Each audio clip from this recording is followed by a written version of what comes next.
We're gonna fly now back from Dunoon over to or up and west over to the Scottish Highlands, and we're going to go to Kingussie High School, and we've got head teacher Ian Adamson that's going to join us for this presentation. And again, Ian will introduce himself and explain the context of the school, which is again very, very different to the two schools that we've had before. So over to you, Ian. All right, there. Can you all see my presentation? Okay. Yep, that's great. Ian. Yep. Hi. So my name's Ian Adamson, or as I've been called since last March, Ian. You're on mute. Delighted to be here to talk through the plans for Kingussie High School, and apologies if some of it is repetitive as to what Dunoon and Grove have already said, but I guess it's quite reassuring for me as head teacher to know that we're thinking along the same lines for quite a number of things.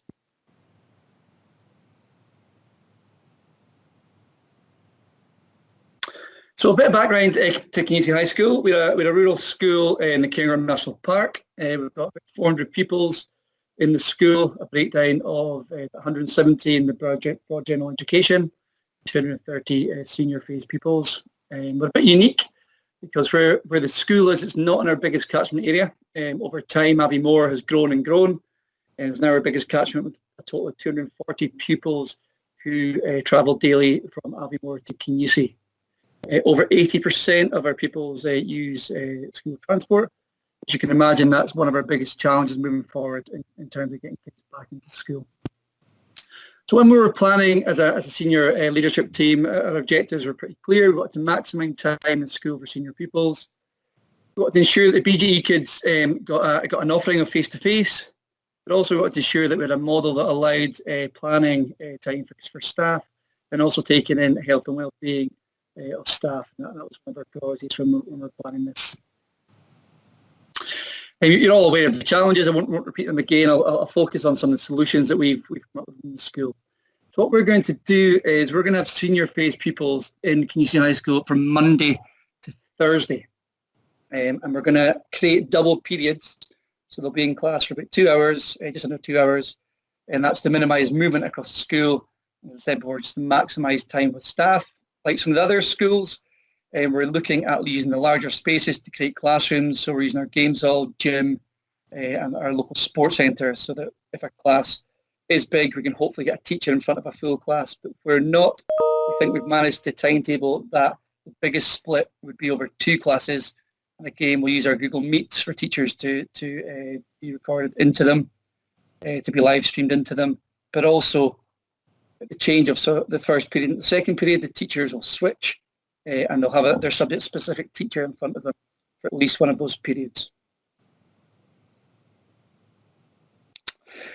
And that then leaves us what we're going to do with the BGE. And again, the context of the school, with so many kids travelling to Kingussie High School, we decided that we were going to look at some local facilities.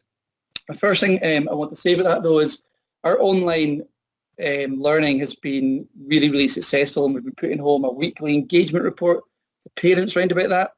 So we're quite confident that actually it's working really well, and if it ain't broke, don't fix it. The kids that haven't been engaging, we've then put interventions in through our support department. We really think that the pupils have been engaging really well, and the staff have been taken to online learning very, very well also. We're quite lucky that we were the pilot school for Chromebooks in Highland. So we've had Chromebooks in the school, and staff have been working with them along with pupils for about 7 or 8 years now.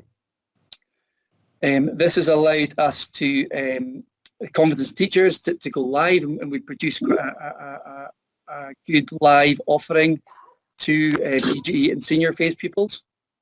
And that's something that has been very well received by pupils and parents, and also staff getting a chance to actually see their pupils and check in regularly with them.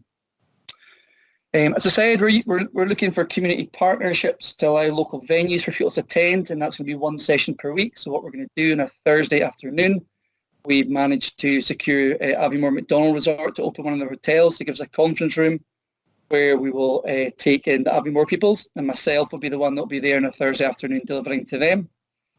Our 2 guidance staff, one's going to be in Kincraig, which is a small village between Aviemore and Kingussie, in the village hall. The other one's going to be in Newtonmore, which is another small village just 3 miles along the road from Kingussie. my other deputy, who used to be principal teacher guidance, will see the Kingussie pupils in our local sports centre on a Thursday afternoon. The focus of this session isn't about learning and teaching. It's going to be on health and well-being, preparing the young people to coming back to school, and also a bit of fun with them. So we're thinking, along the lines of some quizzes and things just to re-engage them and enjoy that time together with their friends. Pretty short and sharp from me. Post-Easter though, fingers crossed, we're hoping that everybody will be back in school with no social distancing, because if there's social distancing, our biggest challenge is going to be how we get the pupils into the school. In terms of the building itself, the capacity we can have in the building, even with 2 metre social distancing, is much greater than what we can actually bus in. So our biggest challenge in Kingussie High School is going to be around about transport. That's it for me, folks. Thank you.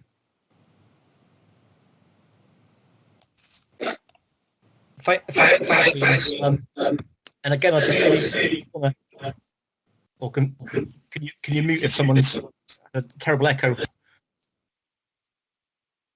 Thanks, Ian. So just want to start off with something that you said right at the start, and that's where you apologise for being repetitive. I think it's completely the opposite actually, and that's reflected in the chat. I don't know whether you had a chance to see that as you were presenting. It's I don't think there's any need to apologise for being repetitive, because what you said I think is reassuring. In fact, all 3 presentations that we've had this evening, I can see that there's that kind of feeling of reassurance in the chat that what a number of schools are doing have got some similarities to kind of all of these models. Maybe not exactly the same, because of course schools are all kind of unique places. So please don't feel the need to apologise for that. I think that you also said some really interesting things in there, which are maybe sort of slightly different to some of the other schools.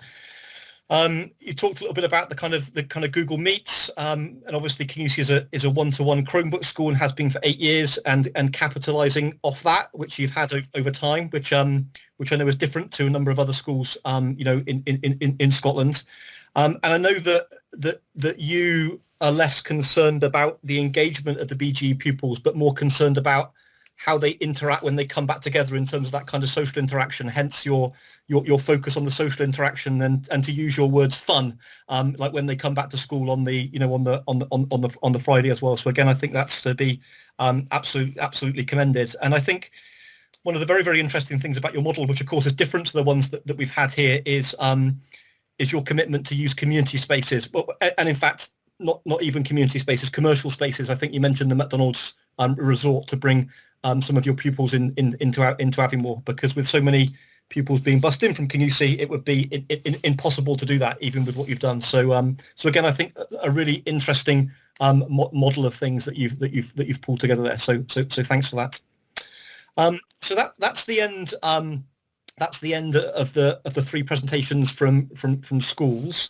I know that we've got some sort of moderators on the line as well. I don't know whether we want to pull together any kind of answers to questions and things that are going on, or whether anybody wants to pose any questions in the chat to any of our presenters this evening. But on a personal note, before we do that, can I just say that I found each of those presentations but fascinating, reassuring, but also just incredibly supportive to each other. I think the atmosphere, in the call this evening has been incredibly positive over what is something which is very, very tricky. And I think that the feedback in the chat says all of that as well. So a massive thank you for those of you that gave it your time this evening. But can I call on one of our sort of moderators to pull together any questions that we might have for the panel?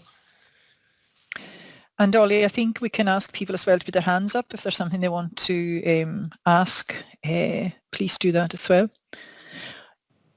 So quite a lot of the questions have already been answered, Ollie, as we've been going. There was a big question by Nilo, and that's been, I think, very well answered. But people should come back with any further clarification they want on any aspect of that or of the presentations. So invite everybody to put your hands up, please, or in the chat. Yep. Anybody wants to ask a question in the chat, or stick your hand up virtually.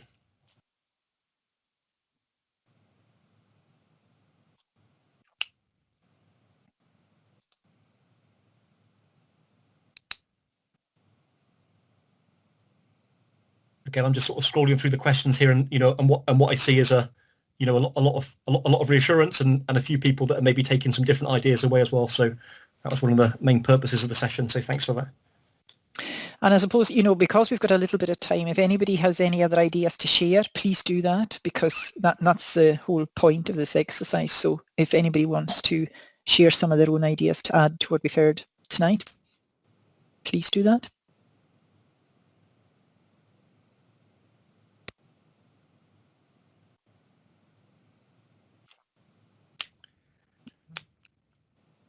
Well, I think I think the silence is another sign of probably partly exhaustion, but probably partly reassurance as well in terms of what's been said tonight. So I'm speaking on behalf of the presenters now. Oh, I've got someone with a hand up. Paul, I think that's Paul. Oh, yeah, I think there's a question in the chat just asking about the options processes. So at Donoon we have started that. We're currently in the midst of S3, S4 options, and those interviews have been taking place online with our heads of house. After this session, myself and David are meeting. We've set up a DYW community forum where we've invited our local business community, wider community parents, parent council to a session to review our senior phase curricular offer, to making sure that it meets the needs of our young people, but also of our community moving forward. And from that, we're going to reshape our provision to meet the needs of the young people, but also of our communities, our local, national, and potentially global communities. So we've got that at 6 until 7, and we'll use that information to inform our option form, which we're looking to publish middle of March. So yeah, we're underway, a wee bit behind, but underway with those discussions and those activities. Great. Thanks, Paul. Any other questions before we wrap up? Well, just a massive thanks again then to all of our presenters, and just a very quick plug that we're running a second one of these sessions tomorrow. Donoon and Grover are presenting again, but we've also got some input tomorrow from Galashiels and from Castle Milk. The session tomorrow is during the day, but again we will record, and it's between 1:30 and 1:30 and 2:30.